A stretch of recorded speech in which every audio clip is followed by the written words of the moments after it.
여호와께서 모세와 아론에게 말씀하여 이르시되 너희는 이 회중에게서 떠나라.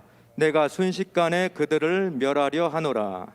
그 두 사람이 엎드려 이르되 하나님이여 모든 육체 생명의 하나님이여 한 사람이 범죄하였거늘 온 회중에게 진노하시나이까. 여호와께서 모세에게 말씀하여 이르시되 회중에게 명령하여 이르기를 너희는 고라와 다단과 아비람의 장막 사방에서 떠나라 하라. 모세가 일어나 다단과 아비람에게로 가니 이스라엘 장로들이 따랐더라. 모세가 회중에게 말하여 이르되 이 악인들이 장막에서 떠나고 그들의 물건은 아무것도 만지지 말라. 그들의 모든 죄 중에서 너희도 멸망할까 두려워하노라 하매. 오늘은 고라당의 반역이라는 제목으로 여러분들과 함께 하나님의 말씀의 은혜를 나눕니다.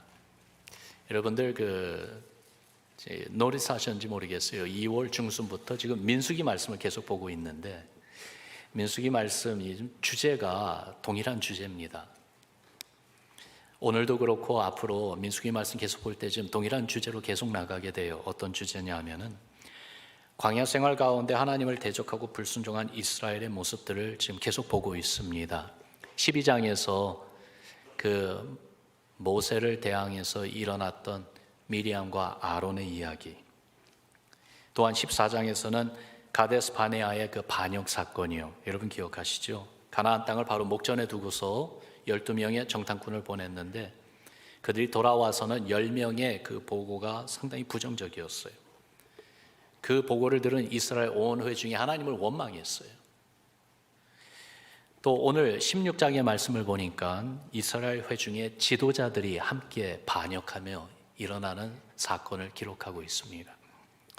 이렇게 이스라엘 백성은 광야 행군 가운데 불평하고 원망하고 반역하고 대적하는 일을 반복적으로 계속해서 저지르고 있어요. 그때마다 하나님은 이 공의로운 심판과 또한 긍휼로 그들을 대해 주십니다. 그 내용들을 오늘 고라당의 이 반역 사건을 통해서 우리가 좀 더 자세히 살펴보고자 합니다. 왜냐하면 이 말씀이 우리에게 주는 경고가 있고요, 우리가 꼭 알아야 되는 교훈이 이 안에 담겨져 있기 때문에 그래요. 우리도 예수 그리스도의 십자가 은혜로 구원받은 신앙의 공동체로서 인생의 여정을 걷고 있잖아요.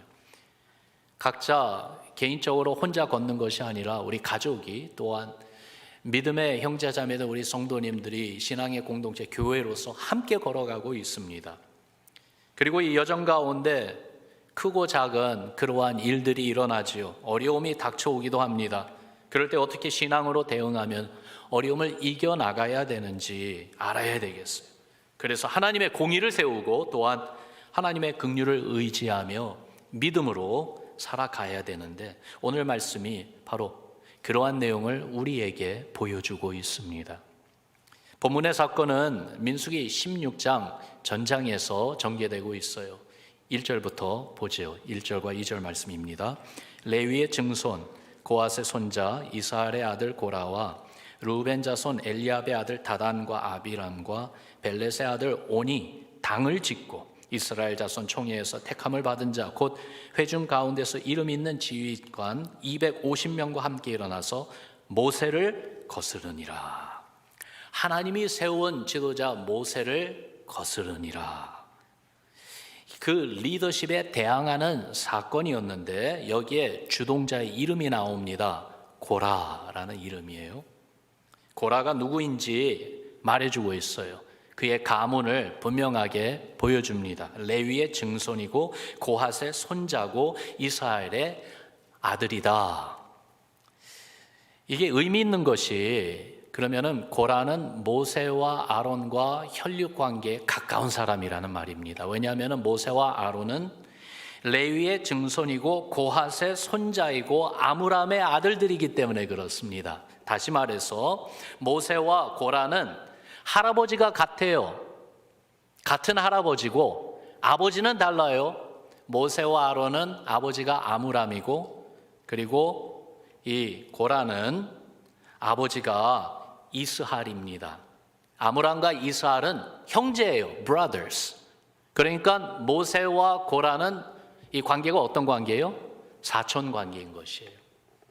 상당히 가깝죠. 또한 이 고앗의 자손들에게 하나님이 주신 그 직분이 있어요. 예사롭지 않은 너무나도 중요한 직분을 주셨는데 하나님의 성막에 있는 지성물을 관리하는 직분을 주셨습니다. 그 말씀이 민수기서 3장에 보니까 31절에 이렇게 기록되어 있어요.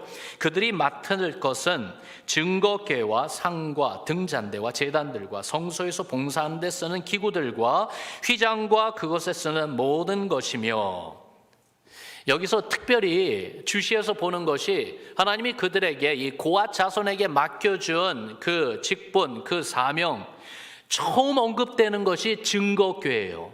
법궤입니다. 언약궤입니다.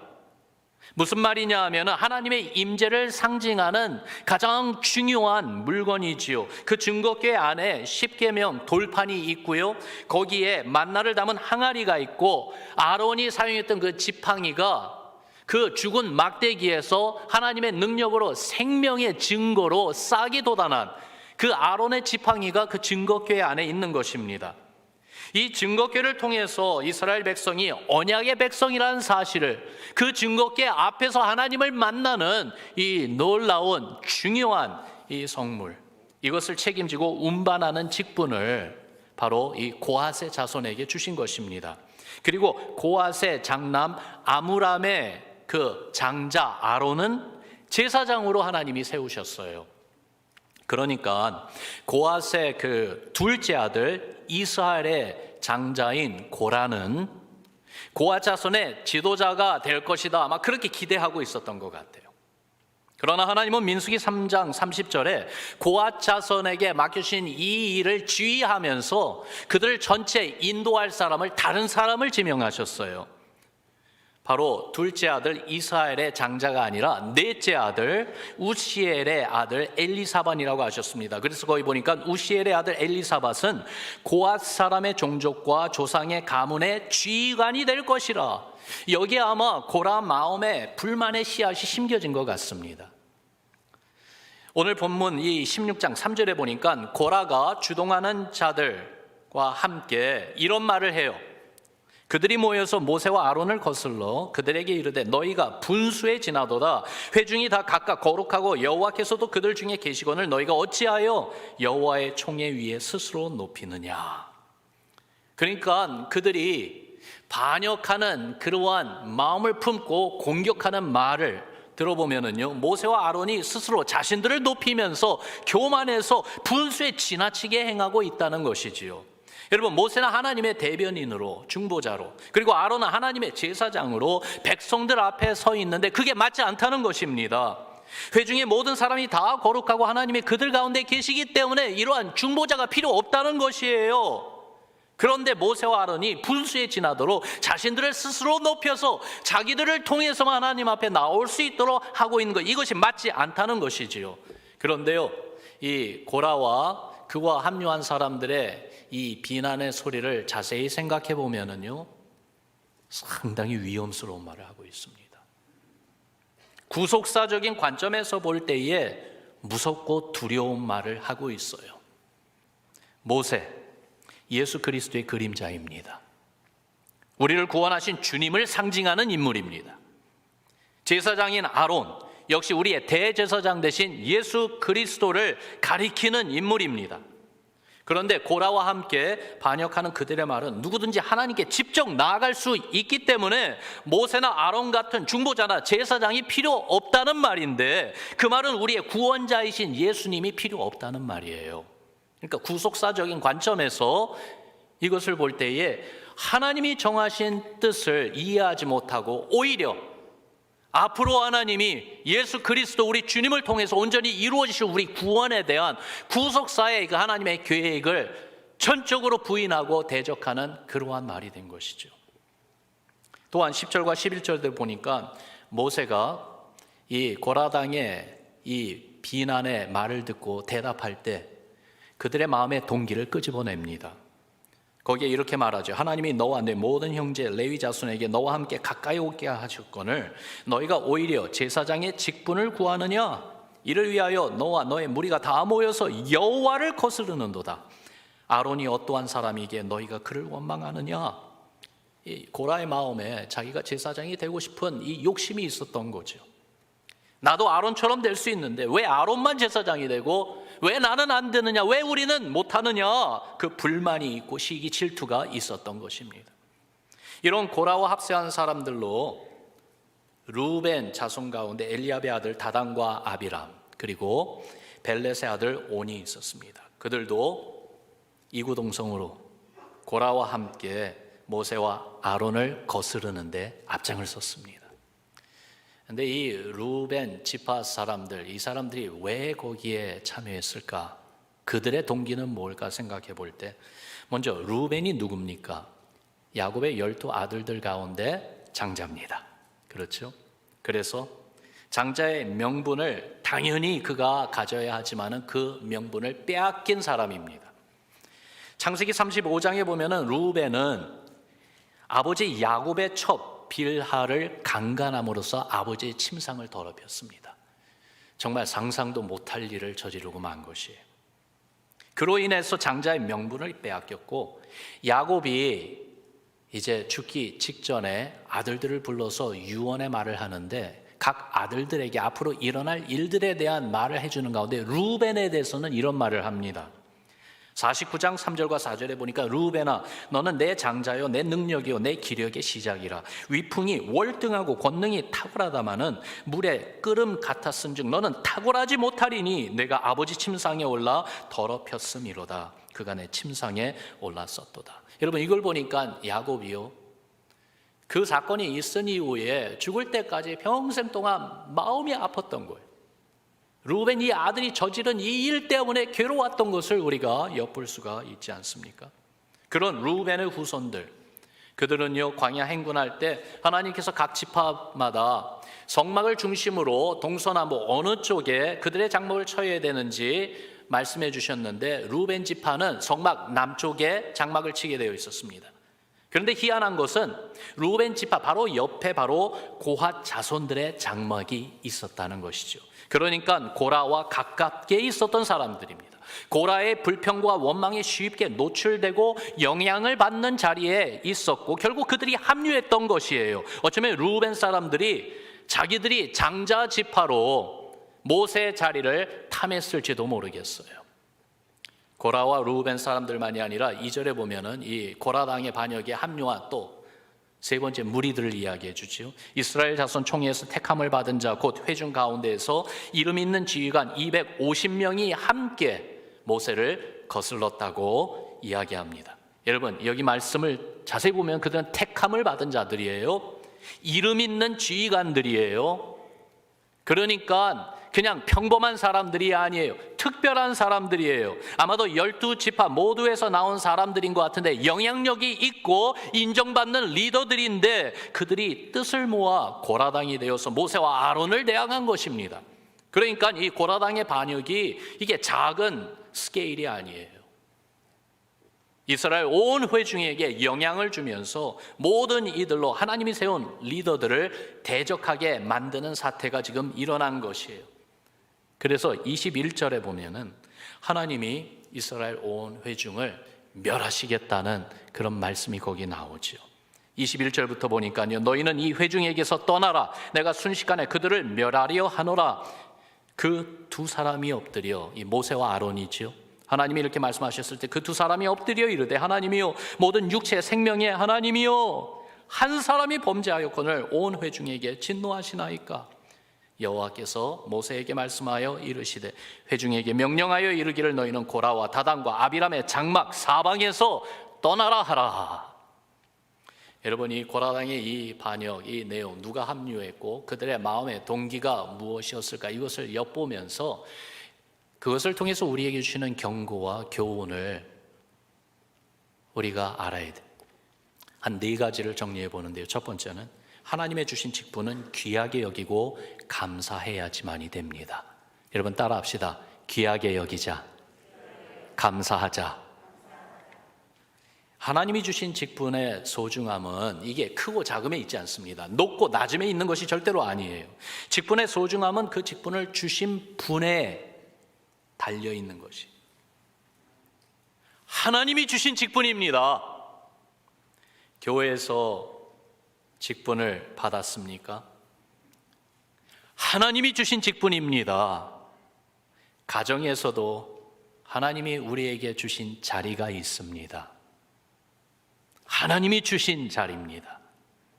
우리가 살아가는 일상생활, 직장에서, 사회생활에서도 하나님이 우리에게 주신 자리가 있고 직분이 있습니다. 하나님이 허락하시고 하나님이 맡기신 것입니다. 그렇기 때문에 귀한 것이에요. 감사할 수 있는 우리의 신앙 되기를 바랍니다. 그래야 비교의식에 거기에 들어가지 않습니다. 불평하거나 원망하지 않습니다. 시기 질투하지 않습니다. 두 번째로 하나님이 주신 직분은 섬기는 직분이죠. 여러분 따라합시다. 섬기는 직분. 예수님의 제자들이 서로 높은 지위를 탐하면서 논쟁하고 싸우는 것을 보시고 예수님께서 제자들을 부르셨어요. 그러면서 이렇게 말씀하셨어요. 우리가 잘 아는 말씀인데 마가복음 10장 42절부터 보니까 예수께서 불러다가 이르시되 이방인의 집권자들이 그들을 임의로 주관하고 그 고관들이 그들에게 권세를 부리는 줄을 너희가 알거니와 너희 중에는 그렇지 않을지니 너희 중에 누구든지 크고자 하는 자는 너희를 섬기는 자가 되고 너희 중에 누구든지 으뜸이 되고자 하는 자는 모든 사람의 종이 되어야 하리라. 같이 읽죠. 인자가 온 것은 섬김을 받으려 함이 아니라 도리어 섬기려 하고 자기 목숨을 많은 사람의 대속물로 주려 함이니라. 아멘. 종 노릇하는 것보다 주인 노릇하는 것 사람들이 당연히 선호합니다. 권력을 행세하고 자기 하고 싶은 대로 마음껏 하고 싶어 하는 것은 모든 사람들이 원하는 것입니다. 그래서 권력을 얻고자 노력하고 쟁취하고 경쟁하고 그리고는 그 자리에 이르면은 그 권력을 누리는 것을 즐기는 것을 보여주는 게 바로 세상의 모습이지요. 하나님 없이 자기 마음대로 사는 그 세상 말입니다. 이런 세상에 여러분 예수님의 제자들은 어떻게 살아야 되는가? 주님이 말씀하세요. 너희 중에는 그렇지 않을지니 너희는 세상에 속한 자들이 아니기에 세상 쫓아가는 그러한 모습으로 살아서는 안 될지니 라고 말씀하시는 거예요. 우리는 예수님을 믿고 예수님 쫓아가는 사람이잖아요. 그래서 예수님을 본받아야 됩니다. 예수님은 어떤 모습을 보여주셨습니까? 섬김을 받으려고 오신 분이 아니라 도리어 섬기려 하고 자기 목숨을 많은 사람의 대속물로 주려고 오셨다고 말씀하십니다. 그러므로 예수님을 쫓는 우리는 섬기는 자가 되고 종이 되어야 한다는 것이지요. 특히 우리가 가진 이 직분을 통해서 섬기라고 말씀합니다. 우리에게는 이 청지기의 사명이 있는 것이에요. 우리에게 직분을 주신 주님을 섬기고 주께서 섬기라고 우리에게 보여주시고 맡겨주신 그 분들을 섬기는 거예요. 그분들이 우리보다 높은 분이건 아니면 우리보다 낮은 사람이라 할지라도 주께서 우리에게 주신 직분을 가지고 섬기라는 것이에요. 세 번째로 하나님이 주신 직분으로 믿음을 드러내야 됩니다. 따라합시다. 믿음을 드러내자. 제자들이 예수님에게 믿음을 더하여 주소서, 우리에게 믿음을 더 주세요, 그렇게 요청한 적이 있어요. 누가복음 17장에 보면은 그 이야기가 나오는데요. 제자들이 요청을 하기 바로 전에 예수님이 무슨 말씀을 하셨기에, 무슨 일이 일어났기에 이러한 간구를 하게 되었는가, 그 내용을 우리가 볼 수가 있는데요. 예수님께서 회개하고 서로를 용서해라, 그런 말씀을 하고 계셨어요. 누가복음 17장 4절에 보니까 만일 하루에 7번이라도 너에게 죄를 짓고 7번 너에게 돌아와 내가 회개하노라 하거든 너는 용서하라. 이렇게 죄를 범하지 않도록 조심하고 죄를 범하면은 회개하고 용서해라, 그렇게 말씀하시는데 그 말씀을 들은 제자들이요, 예수님에게 소원이 생긴 거예요. 그 말씀대로 하려면은 믿음이 더 필요할 것 같은 거예요. 그래서 믿음을 더해 주세요. 그 내용을 누가복음 17장 5절부터 10절, 이것도 우리가 아는 내용입니다. 여러 번 언급했습니다. 그 말씀을 보지요. 사도들이 주께 여짜오되 우리에게 믿음을 더하소서 하니 주께서 이르시되 너희에게 겨자씨 한 알 만한 믿음이 있었더라면 이 뽕나무더러 뿌리가 뽑혀 바다에 심기어라 하였을 것이요 그것이 너에게 순종하였으리라. 너희 중 누구에게 밭을 갈거나 양을 치거나 하는 종이 있어 밭에서 돌아오면 그더러 곧 와 앉아 먹으라 말할 자가 있느냐? 도리어 그더러 내 먹을 것을 준비하고 띠를 띠고 내가 먹고 마시는 동안에 수종 들고 너는 그 후에 먹고 마시라 하지 않겠느냐? 명한 대로 하였다고 종에게 감사하겠느냐? 이와 같이 너희도 명령받은 것을 다 행한 후에 이르기를 뭐라고요? 우리는 무익한 종이라 우리가 하여야 할 일을 한 것뿐이라 할지니라. 여러분, 우리가 이 말씀을 묵상하고 또한 이 말씀을 우리 삶에 적용하려고 할 때 겨자씨만한 믿음이 있으면은 나무를 뿌리채 뽑을 수 있는 능력이 나타나는구나, 그렇게 생각하기 쉬운데 핵심 포인트는 그게 아닙니다. 그게 아니고 예수님이 하시는 이 말씀이요, 믿음을 더해달라는 제자들의 요청에 대답해 주실 때에 예수님은 그 더해지는 믿음이 어떻게 나타나는가? 순종으로 나타난다는 것을 말씀하고 계시는 거예요. 어떤 순종이요? 겸손한 순종입니다. 어떤 순종이요? 자신이 종이라는 정체성을 알고 행하는 순종입니다. 믿음은 가만히 있지 않고 순종으로 나타난다고 말씀해주고 있는 것이에요. 자신을 자랑하지 않고 당연히 내가 해야 할 일을 한 것뿐이라고 하며 주인의 뜻을 받드는 그 순종이 바로 믿음의 모습이라 이 말이에요. 여러분, 주님이 우리에게 직분을 주셨어요. 말씀드렸듯이 크고 작은 것을 떠나 주님이 주신 직분이고 자리입니다. 교회에서, 직장에서, 가정에서, 우리의 사회 생활에서 주님이 우리에게 주신 자리고 주님이 우리에게 맡기신 직분입니다. 그러므로 주님의 뜻을 알고 찾고 순종하는 믿음으로 드러내야지만이 됩니다. 그렇게 우리는 주님께 속한 믿음의 사람임을 보여야 된다 이 말이에요. 그래야 고라당이 이 반역에 참여하지 않습니다. 그러한 유혹과 시험이 있어도 내가 있어야 할 그 자리를 알고 그 자리에서 순종하는 믿음을 지켜나가는 것이죠. 네 번째, 원망이나 비방이 아니라 기도해주고 협력해줘야 합니다. 따라합시다. 기도하고 협력하자. 여러분, 우리는 사람이기에 부족합니다. 연약합니다. 직분을 제대로 감당하지 못할 때가 많습니다. 그런 모습이 나타날 때 원망하고 비방하지 말고 고라당처럼 거스르려고 하지 말고 기도해주고 협력해주는 것이에요.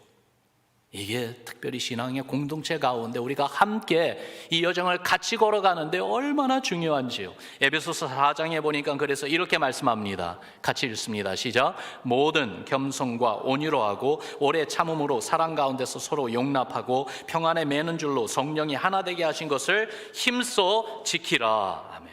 신앙 공동체가 작은 단위로는 우리 가정이고요, 또한 우리 목장이고요, 좀 더 크게는 우리 교회가, 그리고 우리가 속한 공동체가 바로 우리의 신앙 공동체인데, 이 공동체가 나눠지거나 깨지지 않도록 서로의 연약함을 받아주고 사랑으로 허물을 덮어주고 주님이 하나 되게 하신 것을 힘써 지켜야 된다고 우리를 향해 권고하고 계신 거예요. 여러분, 절대로 당 짓는 일을 해서는 안 됩니다. 하나 되게 하심을 늘 항상 명심하며 힘써 지키는 우리 신앙 되기를 주의 이름으로 축원합니다. 어떻게 해요? 기도해 주는 거예요. 서로를 위하여 기도해 주고 도와주는 거예요. 협력하는 거예요. 섬겨주는 것이에요. 고라당의 반역의 모습만이 아니라 이런 큰 도전 가운데 보여진 이 모세의 신앙에서 받는 교훈도 있습니다. 민수기 16장에 보면은 모세가 반복해서 하는 것이 여기 기록되어 있어요. 4절에 보니까 모세가 듣고 엎드렸다가, 22절에도 보니까 그 두 사람이, 모세와 아론이 엎드려 이르되 하나님이여, 모든 육체 생명의 하나님이여.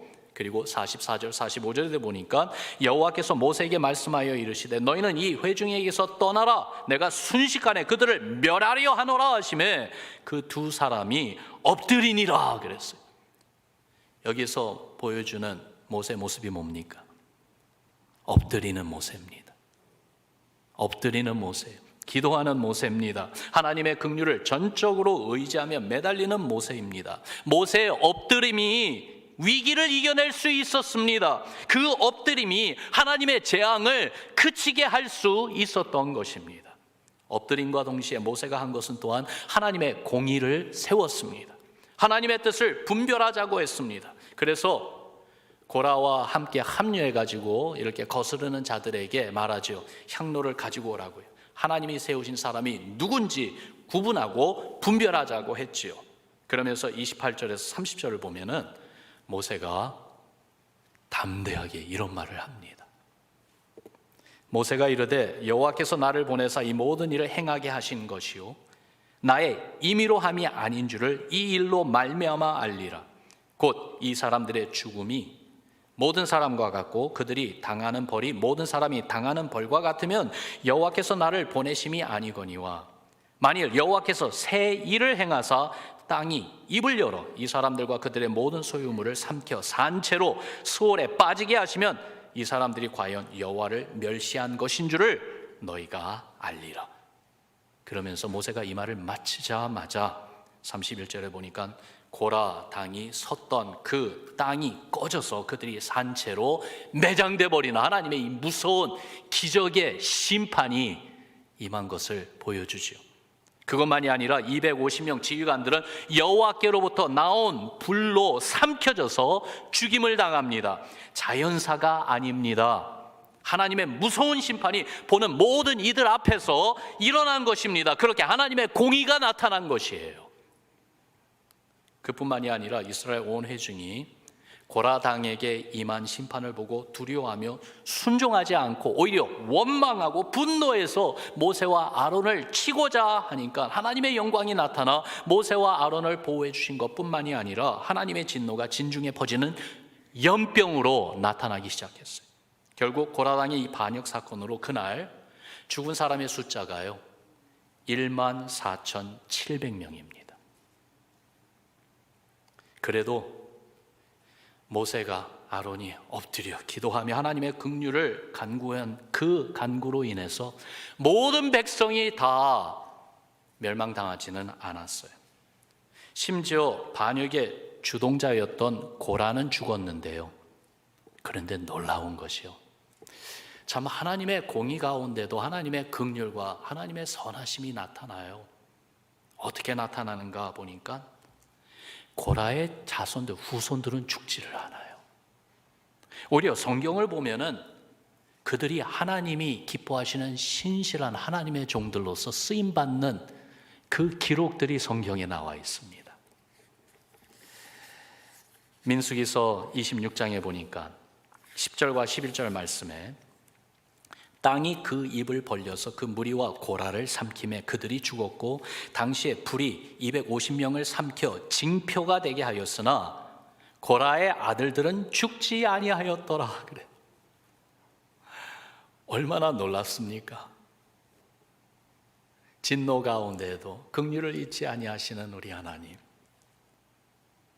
무서운 심판 가운데도 주의 선하심을 거두지 아니하시는 우리 하나님, 여기서 특별히 이 고라당의 이름들 16장에서는 많이 언급되어 있는데 나중에 그 사건을 이야기할 때는 언급하는 이름은 고라 한 사람밖에 없어요. 그렇게 그가 잘못했다는 것이죠. 그런데 놀라운 것이 그의 후손들에게는 하나님이 긍휼을 베풀어 주셨어요. 고라의 아들들은 죽지 아니하였더라. 여러 세대가 지난 후에 역대상 9장 19절에 보니까 이 고라의 후손들의 이야기가 거기도 나와요. 고라의 증손 에비아삽의 손자 고레의 아들 살룸과 그의 종족 형제 곧 고라의 자손이 수종드는 일을 맡아 성막 문들을 지켰으니 그들의 조상들도 여호와의 진영을 맡고 출입문을 지켰더라. 하나님의 은혜 아닙니까? 하나님께 예배드리러 나오는 하나님의 임재가 가득한 그 성막에 들어오는 그 문을 지키는 사명, 그 책임을 하나님이 누구에게 주셨어요? 고라의 자손들에게 주셨어요. 그 말은 하나님이 그들을 계속 가까이 품고 계신다는 겁니다.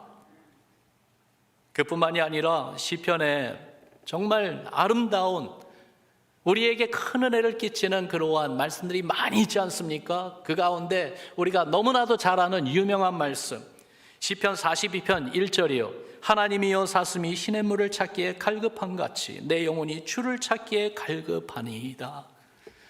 우리가 잘 아는 말씀이고 기도할 때 붙드는 말씀이고 찬송하며 부르는 말씀인데, 여러분 이게 누구의 신앙 고백인 줄 아세요? 고라 자손의 시, 그렇게 기록되어 있습니다. 시편 42편이요. 시편 46편에도 보니까 하나님은 우리의 피난처시요 힘이시니 환난 중에 만날 큰 도움이시라. 얼마나 강한 믿음의 선언인지요. 누가 이 말했습니까? 고라 자손들이 이 믿음의 선언을 하고 있어요. 그 외에도 시편에 보면은 고라 자손의 시들이 많이 있습니다. 이걸 보면서 반전의 그 놀라운 일을 봅니다. 하나님의 긍휼과 은혜로 일어난 역전을 보고 있는 것이지요. 얼마나 감사한지. 말씀을 정리해 봅니다. 고라당의 이 잘못과 실수가 여러분 우리 안에 있지 않은지 살펴봅시다. 이것이 우리 얘기는 아니라고요? 아니요. 예를 들어 볼게요. 우리 성도님들이 함께 만나서 교제할 때 이제 대화를 나누잖아요. 그러면 주로 그 대화의 주제가 뭡니까? 세상 이야기만 합니까? 아니죠. 우린 그렇게 얘기 안 하죠. 우리 집사님들과 권사님들과 그리고 믿음의 형제 자매님들과 함께 만나서 교제하면서 나누는 대화 가운데는 자연스럽게 무슨 이야기 합니까? 신앙 이야기 합니다. 교회 이야기 합니다. 그런데요, 교회 이야기할 때 고라당의 반역과 같은 그러한 요소가 있지는 않은지요. 나눠놓고 갈라놓고 비방하고 그러한 요소는 있지는 않은지요. 살펴야 됩니다. 주께서 우리에게 맡겨주신 직분을 또한 소중히 여기며 감사합시다.